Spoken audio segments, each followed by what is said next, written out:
என்ன பாட்டி வெத்தலை பாக்க போட்டு வருவேன்னு பார்த்தா வெறித்தனமா இப்படி யூத் மாதிரி வந்திருக்க. காலத்துக்கு ஏத்த கோலண்டா குமாரு, நம்மள நாமே நம்ம மாத்திக்கணும். சரி, வந்தோட ஒரு அடிய போடுற. சரி பாட்டி, உன் பேர கிரைண்டர் கொண்டு வந்தா, நீ என்ன அம்மி ஆட்டுக்கல்ல கொண்டு வந்திருக்க, சட்னி அரைக்க? படுத்தாதீங்கடா, குளிர் தாங்க முடியல, வீட்டுக்கு கூட்டிட்டு போங்கடா. சரி வாங்க, கார்ல ஏறுங்க. பாத்து உட்காரு பாட்டி.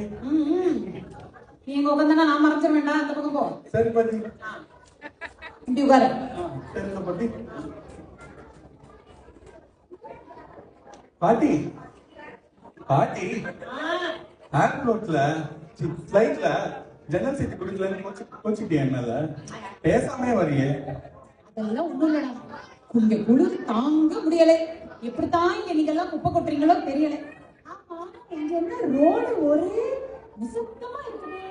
இங்க ஏதாவது பொலிட்டிக்கல் பார்ட்டி பரேடு போறாளா என்ன? அதெல்லாம் ஒண்ணும் இல்ல பாட்டி. இந்த டிராபிக் லைட்ஸ் எல்லாம் நம்ம இந்தியால வெறும் விஷுவல் எஃபெக்ட்ஸ் மட்டும்தான். நாலா பக்கமும் சண்டைய போட்டுக்கிட்டே டிரைவிங் ஸ்கில்ஸ் வேற காட்டணும்.